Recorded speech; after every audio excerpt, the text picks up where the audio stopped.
जय हिंद प्यारे बच्चों। कल हमने पढ़ा था बहुपद। बहुपद में हमने पढ़ा था कि दो या दो से अधिक पदों के योग को हम बहुपद कहते हैं। आज हम पढ़ेंगे निर्देशांक ज्यामिति। निर्देशांक ज्यामिति में हम किसी भी वस्तु के जगह को बताते हैं, जिसमें हम उस वस्तु की दूरी x अक्ष तथा y अक्ष के सापेक्ष ज्ञात करते हैं। अब ये कुछ परिभाषाएं आप समझिए। कार्तीय तल में किसी बिंदु की स्थिति निर्धारित करने वाली क्षैतिज तथा ऊर्ध्वाधर रेखाओं को क्रमशः x अक्ष तथा y अक्ष कहते हैं। ये रेखा कहलाएगी ऊर्ध्वाधर, जो कि y अक्ष है। हम ऐसे लें तो इसे हम कहेंगे क्षैतिज अक्ष यानी x अक्ष। x तथा y अक्षों की रेखाओं से बने प्रत्येक भाग को चतुर्थांश कहते हैं। ये कुल 4 होते हैं। x अक्ष तथा y अक्ष के प्रतिच्छेदित बिंदु को मूल बिंदु कहते हैं। मूल बिंदु के निर्देशांक 0, 0 होते हैं। निर्देशांक x तथा y का मान होता है, जो कि हम किसी वस्तु के लिए ज्ञात करते हैं कि वह वस्तु मूल बिंदु से कितनी दूरी पर है। बच्चों, चतुर्थांश कुल 4 होते हैं। आइए अब हम देखते हैं 1, 2, 3 और 4। ये है बच्चों क्षैतिज अक्ष। x यहाँ धनात्मक होता है। ये है y अक्ष, यहाँ y धनात्मक होता है। ये ऊर्ध्वाधर अक्ष है, ये क्षैतिज अक्ष है। x इस तरफ जाने पर बढ़ता है तथा x इस तरफ जाने पर माइनस में संख्या बढ़ती है। ऐसा हम कह सकते हैं कि यहाँ इस तरफ जाने पर यह घटता है। y का पॉजिटिव ऊपर की तरफ होता है और y अक्ष का नेगेटिव नीचे की तरफ होता है। बच्चों, हम देख सकते हैं कि यह प्रथम चतुर्थांश है तथा यह द्वितीय है, यह तृतीय है, यह चतुर्थ है। बच्चों, यदि किसी बिंदु धनात्मक होते हैं, x तथा y के मान यदि धनात्मक होते हैं, तब वह बिंदु प्रथम चतुर्थांश में आता है। x का मान ऋणात्मक हो और y का मान धनात्मक हो, तब द्वितीय चतुर्थांश में वह बिंदु आता है। यदि x का मान ऋणात्मक हो तथा y का मान भी ऋणात्मक हो, तब वह तृतीय चतुर्थांश में आता है। यदि x का मान धनात्मक हो तथा y का मान ऋणात्मक हो, तब वह चतुर्थ चतुर्थांश में आता है। बच्चों, यह बिंदु जो है जहाँ पर x तथा y अक्ष कट कर रहे हैं, प्रतिच्छेद कर रहे हैं, इस बिंदु को हम मूल बिंदु कहते हैं। मूल बिंदु के निर्देशांक 0, 0 होते हैं। बच्चों, आइए अब हम देखते हैं किसी टेबल की दूरी x अक्ष से 4 एकक है तथा y अक्ष से 5 एकक दी गई है। हमें उस टेबल के यानी उस वस्तु के निर्देशांक दिए हुए हैं, परंतु हमें आरेखित करने हैं। x अक्ष से 4 एकक और y अक्ष से 5 एकक, ये वाला बिंदु। यहाँ पर आप रेखा खींच दीजिए। ध्यानपूर्वक ग्राफ पेपर पर स्केल से आप यह रेखा खींचिए। तब बिंदु 4, 5 टेबल की स्थिति बता रहा है, जो कि मूल बिंदु से निर्देशित किया गया है। बच्चों, आइए अब हम देखते हैं भुज तथा कोटि। भुज का अर्थ होता है y अक्ष से दूरी। किसी भी बिंदु के जो निर्देशांक दिए गए हैं, उनमें भुज का अर्थ होता है y अक्ष से दूरी। जैसा कि A बिंदु की y अक्ष से दूरी, यह दूरी 4 के बराबर है, तो यह भुज आ जाएगा 4। तथा कोटि का अर्थ होता है इस बिंदु में ए बिंदु के लिए कोटि होगी x अक्ष से दूरी। अब x अक्ष से जो डिस्टेंस है, जो दूरी है आपकी, वो आपकी आ रही है 5। तो इस बिंदु के लिए आपका भुज हो जाएगा 4 तथा कोटि हो जाएगी 5। अब हम एक बिंदु और ले रहे हैं 6,2। इसमें y अक्ष से दूरी भुज का मान 6 है तथा x अक्ष से दूरी कोटि का मान 2 है। इस तरह बच्चों बिंदु B के लिए y अक्ष से दूरी 6 है तथा x अक्ष से दूरी 2 है।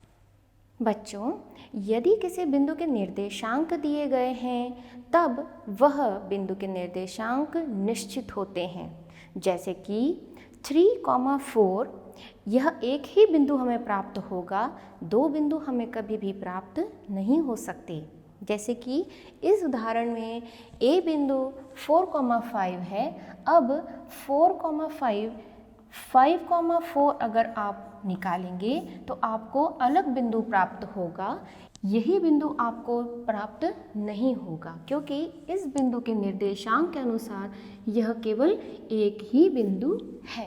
बच्चों आइए अब हम एक प्रश्न करते हैं जिसमें पहला प्रश्न दिया है 5,-5 जिसमें x का मान 5 है तथा y का मान -5 है। देखिए यह बिंदु के हमें चतुर्थांश ज्ञात करने हैं कि यह बिंदु किस चतुर्थांश में आता है। x का मान 5 है तथा y का मान -5, तो ये आपका -5 है और ये 5 है, तो यह बिंदु आपको ज्ञात हो रहा है चतुर्थ चतुर्थांश में।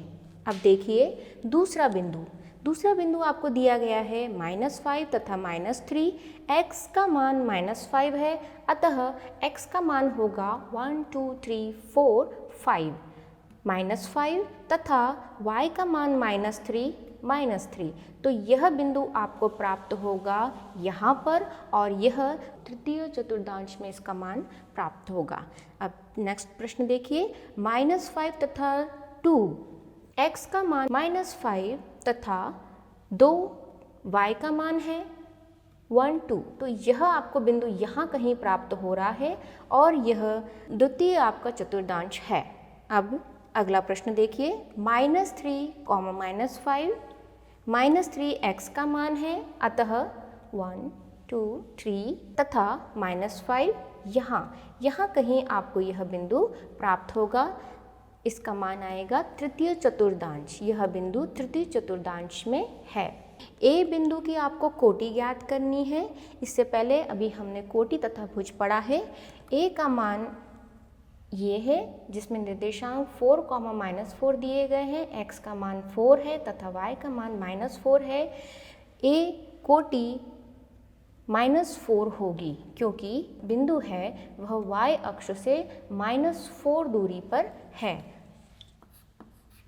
तथा b बिंदु के लिए भुज ज्ञात करना है। b बिंदु यहाँ पर 2,6 है, इसमें b का मान 2 होगा। बच्चों आइए अब हम देखते हैं दिए गए आरेख में किसी भी बिंदु के निर्देशांक कैसे ज्ञात करते हैं। यदि हमें बिंदु यहाँ पर C दिया है तथा यहाँ कहीं हमें बिंदु D दिया गया है, अब हम इसके निर्देशांक ज्ञात करते हैं। इस तरह से C बिंदु के निर्देशांक होंगे -7 तथा 6। आइए अब हम देखते हैं D बिंदु के निर्देशांक। बच्चों D बिंदु के निर्देशांक होंगे -6 -4। आइए बच्चों अब हम एक प्रश्न और देखते हैं। इस प्रश्न में हमें एक तालिका दी गई है, सारणी दी गई है जिसमें x तथा y का मान इस प्रकार दिया गया है। हमें इन बिंदुओं को आरेखित करना है। x का मान -2 तथा y का मान 8। इस तरह से आप रेखा खींचिए। a के निर्देशांक हैं -2, 8। आइए अब हम बिंदु B के लिए, बिंदु B का मान दिया गया है -1 तथा 7। -1 x का मान है तथा 7 y का मान है। इस प्रकार यह बिंदु B प्राप्त होता है और बिंदु B के निर्देशांक होंगे -1, 7। यह दोनों बिंदु द्वितीय चतुर्थांश में प्राप्त हो रहे हैं। अब तीसरा बिंदु C के लिए 0, -0.25। आइए अब हम देखते हैं 0.25 यदि दिया गया हो तब हम इसे कैसे चिह्नित करते हैं। बच्चों, यहाँ पर मैंने एक स्केल बनाई है। इस स्केल का मान हम मानते हैं एकक है, एक यूनिट है।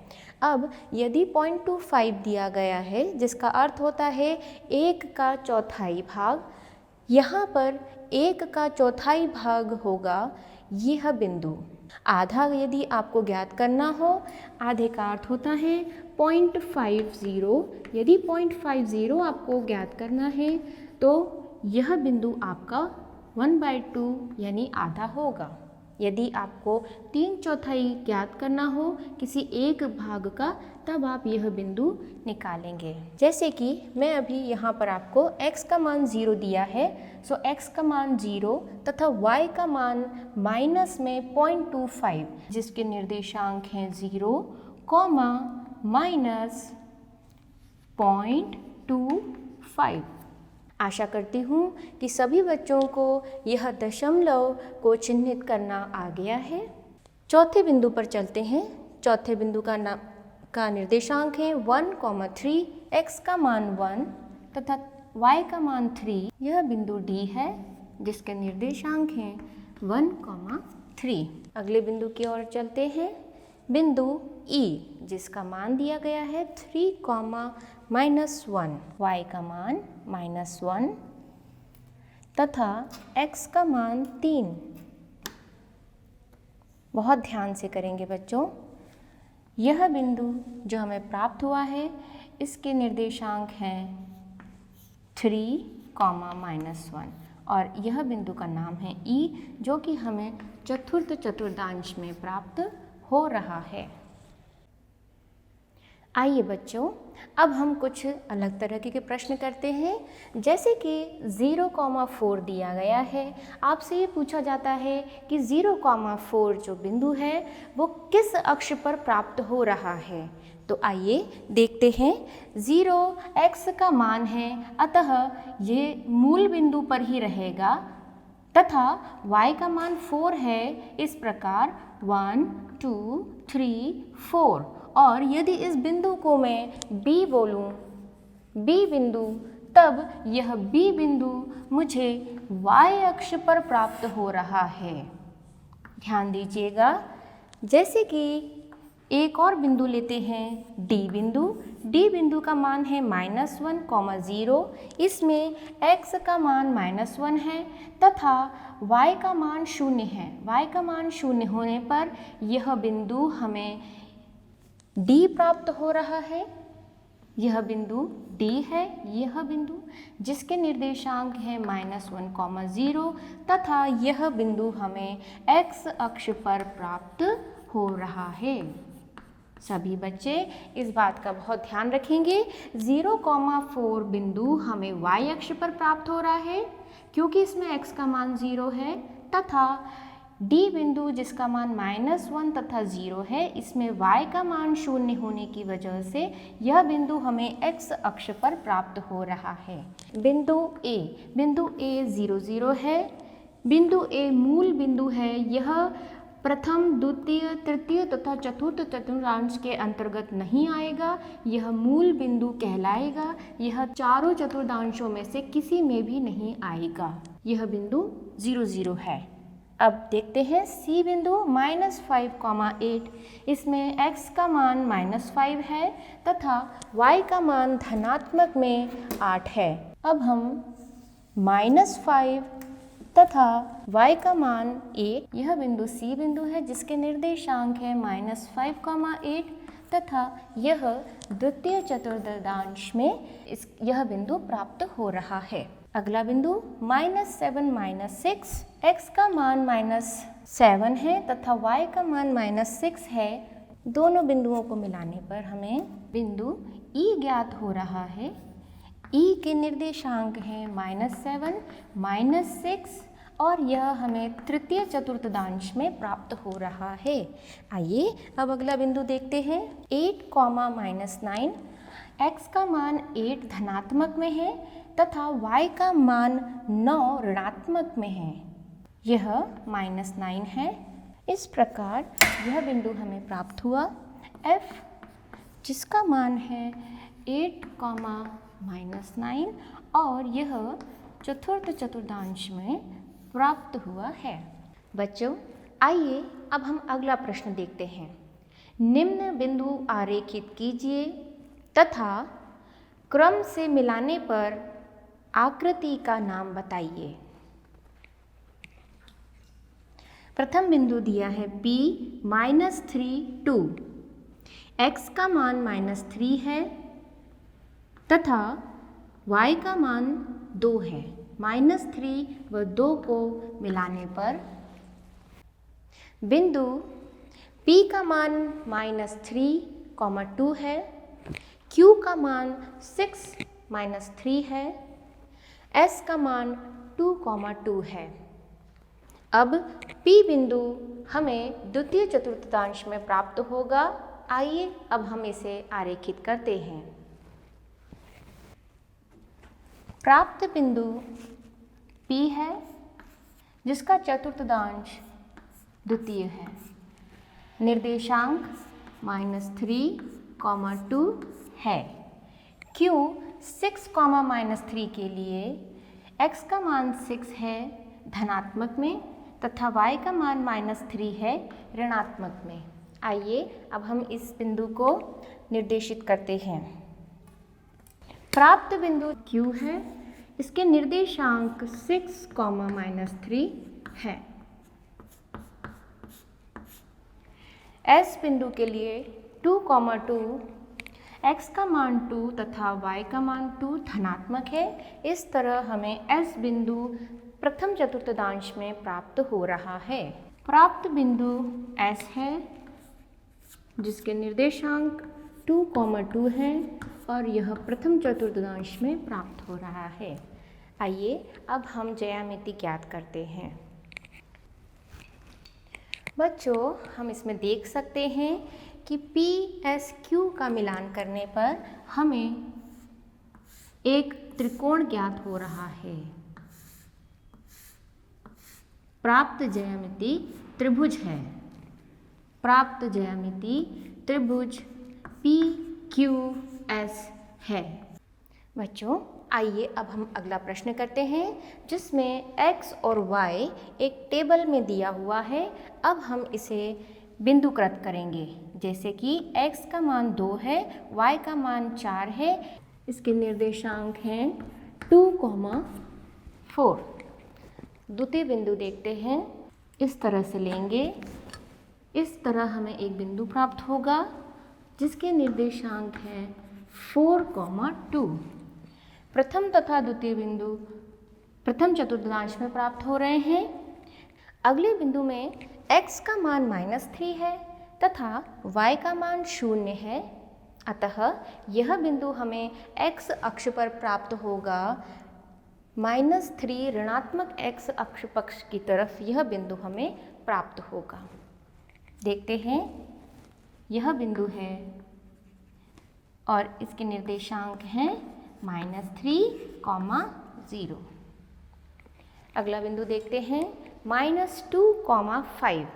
x का मान -2 है तथा y का मान 5 है। यह बिंदु के निर्देशांक -2, 5 होंगे और यह हमें द्वितीय चतुर्थांश में प्राप्त हो रहा है। x का मान 3 तथा y का मान -3। बिंदु के निर्देशांक होंगे 3, -3। आइए अब अंतिम बिंदु की तरफ चलते हैं। यह बिंदु हमें बीच में प्राप्त होगा और इसके निर्देशांक होंगे 0, 0। A बिंदु, B बिंदु, C बिंदु, D बिंदु, E बिंदु तथा F बिंदु। निम्न बिंदुओं को आलेखित कीजिए तथा जांच कीजिए कि ये बिंदु संरेख हैं या नहीं। प्रथम बिंदु में x का मान 1 है, y का मान 3 है, यह दोनों धनात्मक हैं, यह प्रथम चतुर्थांश में आएंगे। दूसरा बिंदु में x का मान -1 है, y का मान 1 है, इस तरह से यह द्वितीय चतुर्थांश में आएंगे। तीसरा बिंदु -2 तथा -3 है, x का मान ऋणात्मक है तथा y का मान भी ऋणात्मक है। इस तरह से तीसरा बिंदु हमें तृतीय चतुर्थांश में प्राप्त होगा। आइए अब हम इसे बिंदुकृत करते हैं। लेने पर हमें यह बिंदु प्राप्त होता है निर्देशांक 1, 3। यह बिंदु के निर्देशांक होंगे -1 तथा +1। तृतीय बिंदु के लिए -2 तथा -3। इस तरह इसे बिंदुकृत कीजिए और निर्देशांक लिखिए -2, -3। आइए अब हम जांच करते हैं कि यह तीनों बिंदु एक ही रेखा पर आते हैं या नहीं। तीसरे बिंदु के साथ संयोग न होने की वजह से तीनों बिंदु एक ही रेखा पर नहीं आ पा रहे हैं, अतः यह संरेख नहीं है। बच्चों, अगले प्रश्न में हमें पुनः 3 बिंदु दिए गए हैं। 0, 0 मूल बिंदु है जिसके निर्देशांक हमें इस बिंदु पर प्राप्त होंगे। यह बिंदु हमें यहाँ प्राप्त हो रहा है जिसका मान है 2, 2। निर्देशांक लिखने पर देखिए यह तीनों बिंदु एक ही रेखा पर हमें प्राप्त हो रहे हैं। आलेखित करने पर बच्चों यह तीनों बिंदु एक ही रेखा पर प्राप्त हो रहे हैं, अतः हम कह सकते हैं कि यह दिए गए तीनों बिंदु संरेख हैं। बच्चों, अगले प्रश्न में हम दशमलव संख्या के लिए निरूपण करेंगे। x का मान दिया गया है धनात्मक में 1.25 तथा y का मान दिया गया है ऋणात्मक में 0.5। 1.25 का अर्थ होता है एक भाग तथा दूसरे भाग का 1/4।